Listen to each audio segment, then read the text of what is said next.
Salut les investisseurs intelligents, j'espère que vous allez bien. Aujourd'hui, on traite d'un sujet extrêmement important. Peut-on se faire financer deux biens à la fois? Et cette question, elle vient répondre justement à un commentaire que l'on m'a posé justement hier soir. Je vous lis le commentaire, alors je ne vous lis pas le commentaire en entier parce qu'il est un peu long, mais je vous lis uniquement la deuxième partie. Ma question est la suivante: puis-je acheter deux studios en même temps, un crédit avec mon courtier et le deuxième avec ma banque? Comment ça se passe dans ce cas? J'ai déjà fait mes calculs grâce au tableau de rentabilité Excel que vous pouvez télécharger en cliquant sur le premier lien situé sous la vidéo.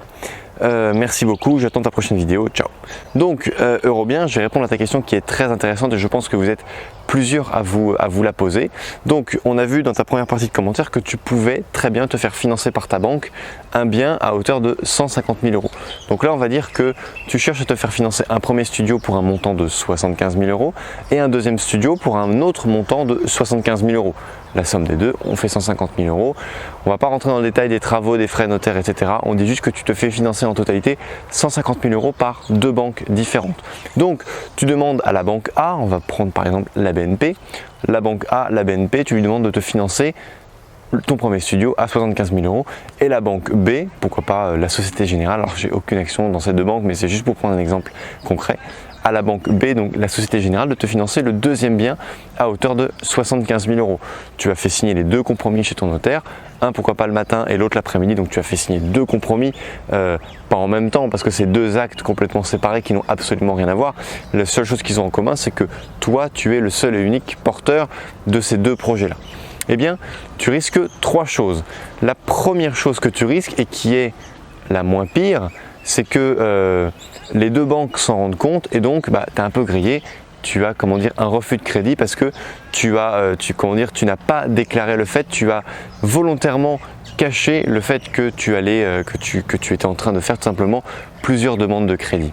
Et ça, si tu veux, c'est grave parce que déjà, de base, tu es grillé à la BNP et tu es grillé à la Société Générale. Donc ok, il y a plein d'autres banques qui ne seront pas au courant que tu as déjà tenté cette chose-là.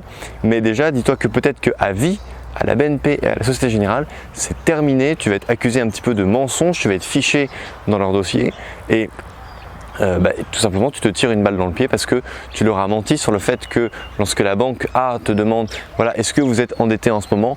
Non, je ne l'ai pas fait. Est-ce que vous faites des demandes de crédit, etc.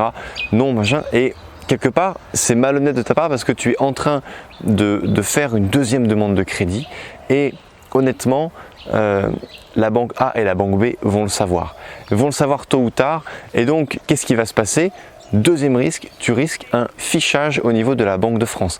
Là, c'est beaucoup plus grave pour toi parce que ça veut dire que peut-être que potentiellement à vie, tu ne pourras plus jamais emprunter parce que tu n'as pas été correct avec les banques, tu as menti. Tout simplement, tu as menti. Et il faut savoir que la banque, elle te prête certes 75 000 euros. Alors, pour beaucoup de gens, ça peut paraître être une somme très importante et pour d'autres personnes, ça peut paraître être une somme ridicule. Mais l'argent te prête, la banque te prête l'argent de ses clients. Et donc, elle est garante de la sécurité de cet argent. Donc, elle va être sûre et certaine qu'elle va pouvoir récupérer cet argent. Si tu commences à t'endetter un petit peu de partout sans que la banque le sache et que le crédit est porté sur ton nom, et bien du coup, c'est ton nom qui va être grillé parce qu'il va y avoir un reporting fait au niveau de la Banque de France et tu peux être tout simplement en situation d'interdiction de crédit bancaire. Donc ça, c'est vraiment extrêmement grave. Ça, c'est le deuxième point. Et le troisième point qui est pour moi le plus grave de tous, c'est qu'on va exiger la déchéance du crédit. La déchéance du crédit, c'est quoi? Admettons, tu as fait ton crédit à la banque A, tu as fait ton crédit à la banque B, plusieurs années s'écoulent et puis au bout d'un moment, la banque A et la banque B se rendent compte que tu as fait deux demandes de crédit en même temps dans deux établissements bancaires séparés. Eh bien, les deux banques peuvent exiger la déchéance du crédit, c'est-à-dire qu'elles peuvent exiger la somme, le capital et les intérêts dus à l'instant T de manière immédiate. Elles n'attendent pas que tu rembourses ton capital au bout de 20 ou 25 ans comme c'était prévu initialement. Elles exigent que tu rembourses ton crédit de manière immédiate. Si tu ne le fais pas, c'est la saisie des biens, c'est la saisie de ta résidence principale, c'est la saisie de ta voiture, de tes objets de valeur, etc. etc. Ça, c'est vraiment la pire des situations parce que non seulement on va venir prendre tout ce que tu as, mais en plus tu ne pourras plus jamais emprunter de ta vie et en plus il y a des poursuites judiciaires qui vont être écrites et ça risque d'être inscrit sur ton casier judiciaire. Donc honnêtement, si ta banque te dit que tu peux emprunter 150 000 euros et que tu vises eh bien, 2 investissements séparés de 75 000 euros chacun pour le 1 et pour le numéro 2, eh bien c'est ok. Vas-y, dis à ta banque que tu as trouvé 2 biens et que ton endettement sera de 150 000 euros, mais fais tout à la banque ou alors fais une partie à la BNP et fais une partie à la Société Générale, mais dis-leur surtout que tu es en train de faire des demandes de crédit à l'une et à l'autre. Surtout ne leur cache pas, parce que je vais te dire quelque chose, elles vont le savoir tôt ou tard. Imagine, tu fais un investissement locatif simple et Crédit Logement se porte caution pour toi pour la Société Générale et Crédit Logement se porte également caution pour toi au niveau de la BNP. Eh bien, qu'est-ce qui se passe?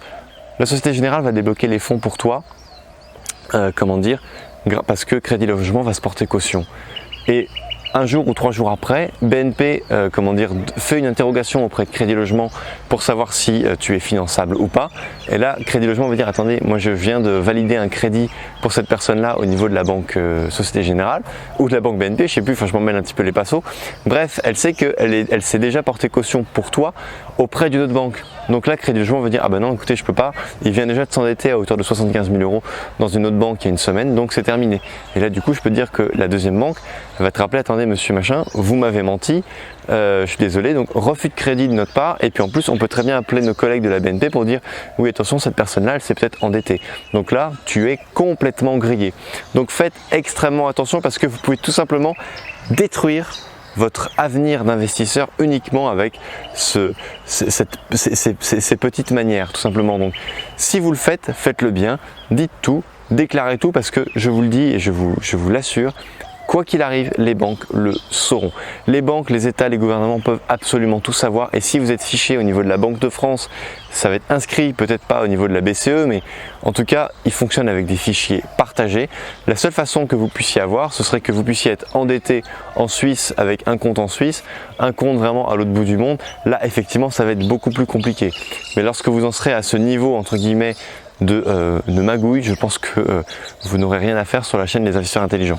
Donc mon conseil, c'est vraiment d'être le plus transparent possible au niveau des banques, parce que les banques, si elles vous refusent un crédit, c'est qu'elles pensent que vous n'êtes pas forcément capable de le rembourser au bout d'un moment, et donc ce n'est pas pour vous mettre, c'est elle déjà pour ne pas se mettre en péril par rapport aux deniers qu'elle va vous prêter, mais également pour vous, elle veut être sûre et certaine que vous allez être en capacité de rembourser, donc n'allez pas trop vite. Soyez toujours endetté au maximum, ça c'est pour être efficace dans vos crédits, c'est vraiment très important. Mais surtout, ne leur mentez pas. Votre banquier va devenir un partenaire vraiment essentiel par rapport à votre carrière d'investisseur tout simplement, et donc vous ne devez absolument rien lui cacher. Voilà, donc je sais que cette vidéo va susciter beaucoup de questions, n'hésitez pas à me les poser dans les commentaires sous cette vidéo, likez-la, partagez-la, abonnez-vous à la chaîne si ce n'est pas déjà fait. En attendant, je vous dis à très bientôt dans une prochaine vidéo. Ciao!